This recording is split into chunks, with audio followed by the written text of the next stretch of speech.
welcome back to my channel.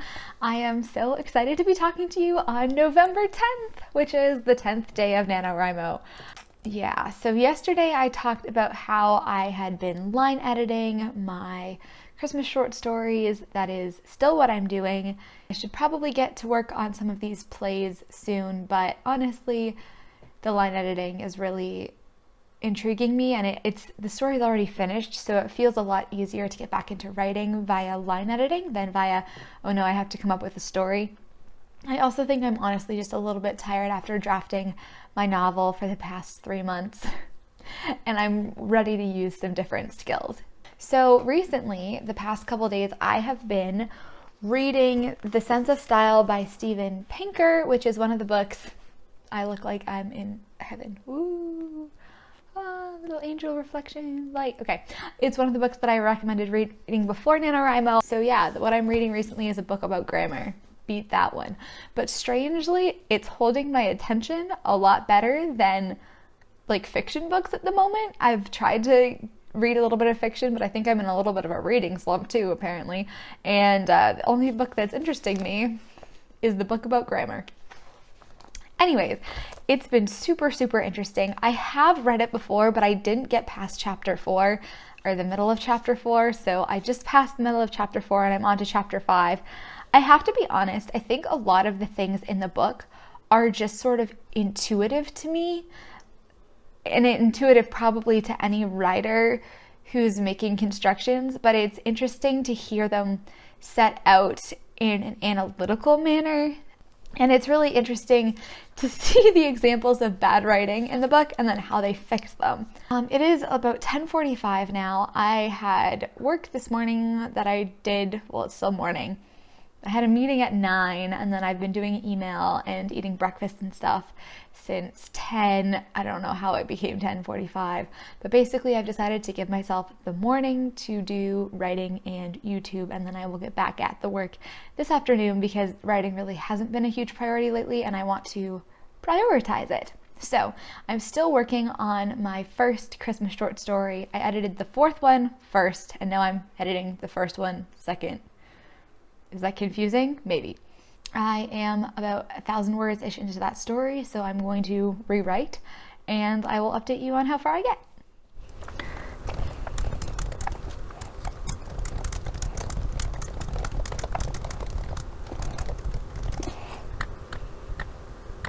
So my favorite edit I've done so far has literally no meaning, but basically it was this.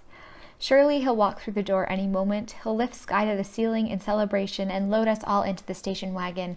He'll hold my hand through the contractions. He'll take me out of my madness when I try to throw ice chips at the nurse. And I changed it to, surely he'll walk through the door any moment. He'll lift Sky to the ceiling in celebration. He'll blast Born in the USA in the car and talk me out of throwing my ice chips at the nurse. And the part that I really like is that he's now blasting Born in the USA in the car, and I spent 5 minutes maybe trying to find a song that was like very like hyped up, that you could imagine a guy in 1985 playing in the car on the way to bring his wife to the hospital. I mean, I would like a pump up song on my way, so I really like that moment. I'm not sure that ice chips is as strong this way. He'll talk me out of my madness when I try to throw ice chips at the nurse versus talk me out of throwing my ice chips at the nurse. I'm trying to do parallel constructions. He'll blast Born in the USA in the car and talk me out of throwing my ice chips at the nurse. I feel like that should be separate sentences. I still like the other sentence better. He'll talk me out of my madness when I try to throw ice chips at the nurse. I just like the rhythm of that. Okay. So now it's, surely he'll walk through the door any moment. He'll lift Sky to the ceiling in celebration. He'll blast Born in the USA in the car. He'll talk me out of my madness when I try to throw ice chips at the nurse. I like that. I like it. And also, it just occurred to me while I just said that her daughter's name is Sky, and I could have written, he'll lift Sky to the sky. That wouldn't have been funny. Not great writing, but funny. Okay. I will stop looking up songs that were published in the 80s, and I will go back to writing. I just got to like my favorite part of the story. Basically, the majority of the story is actually spent on the phone. She's calling different people, trying to figure out what's happening. And then she talks to an employee, and he is a very, very cheery guy. And she is not cheery. It is not a cheery situation. And she's so freaking mad that he's so cheery. And so like she's grumpy and he's happy. And oh, I love the dynamic. Rob, the man says, as though he's delighted that I'm inquiring. I want to ask him if he could sound a little more upset, for God's sake. I love this character. He doesn't even have a name, but he's my favorite. What are everybody's opinions on like dialect type writing in dialogue? So, for example, if someone is, say, intoxicated, not to completely give away what's happening in this story, but and they're like slurring, I right now have him saying like who the with, like with the instead of who's this, it's like who thith.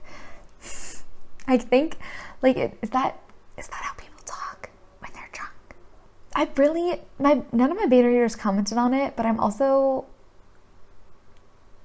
they're probably not paying that attention to detail as I am. I don't know if I like it.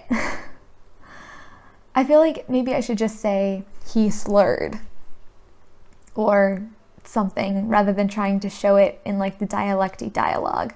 Please let me know your thoughts on that below. I'd be interested in hearing what you think.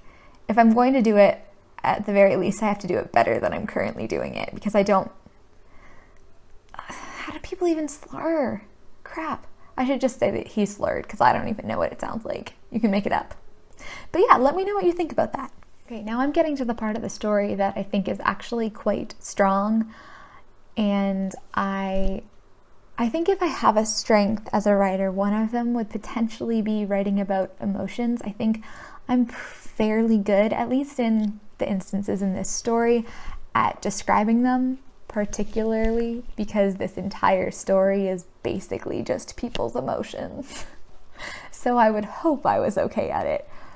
I really like the lines that are coming up. So there's not too much at this point of line editing going on. By retyping it, I'm finding like retyping everything helpful because I catch little tiny grammar things, but the actual structure, even as I'm reading and retyping it, I feel myself in the story, which is good, potentially bad, because I should be paying more attention to the words, but also good, because it means that it's at least a little bit engaging, which is awesome. I originally had this story where the story starts and the character Laura is like, yeah, my husband is out drinking. And originally that was the big revelation. And I got a lot of feedback being like, this character is super naive, like what's up? So it was very interesting I rewrote it such that she always knew that he was drinking, and her realization is kind of knowing the extent, I suppose, or like understanding about something about herself and like her family, and like that's sort of the character arc that we're going through, versus her discovering it as the character arc. And it's so funny because I thought that it would be weaker to have something like, it's not a big revelation, you know, as the reader you see it coming, but I think it actually works better with like a lesser revelation, because the emotional part of it, I think, is more believable. You would assume that someone would have some suspicion, some knowledge, but the realization that she has is different than just realizing that there's a problem. And it makes it, I think, a little bit more realistic, which maybe makes it a bit more engaging and emotional. So that was cool. I'm like so close. How many words have I done so far? Okay, so I have done 2,250 words. That's not just in the last hour. That's more I did a little bit this morning as well, but that's today. How many words I've edited. And I think I can finish this before noon when I have a meeting. So that is so exciting.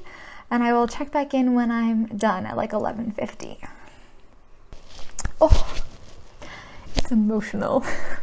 It's emotional. Oh, I feel so much for my characters. This is just the first story. Oh,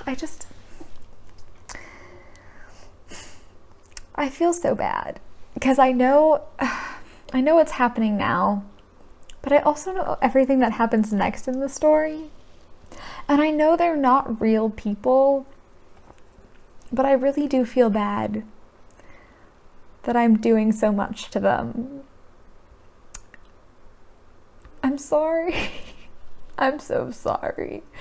I am almost finished editing it though. I just have a little bit left to go, and I'm not even editing at this point, pretty much, so that's nice.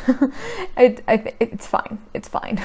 Okay, so my phone died and I forgot to end the vlog, but I did finish editing that full story, so I got something like 3,000 words added to my NaNoWriMo account, which is super exciting. That's 2 of the 5 stories edited and none of the plays written or edited, so we're doing so great. Is it the 10th? Oh god. I do have a week later in November where technically my master's is off, and I am going to try to take my job at the startup off for a lot of it too. It's American Thanksgiving weekend, so I can really get caught up on the writing then, and maybe one day this week as well I'm going to try to like take the whole day off, because I really haven't had a day off except for the day that I moved, which was at the beginning of October. But besides that, I really haven't taken a day off since May? Since May. So, except for moving is not that, is quite stressful. So I might try to take a day off this week, and then I can write, which will be exciting. Anyways, I hope your NaNoWriMo is going well. Let me know how it's going in the comments. Let me know how many words you're kind of averaging. Are you feeling ahead of your goals? Are you feeling behind your goals? I'm really excited to hear about it. I hope people are doing better than me. See you next time. Thank you.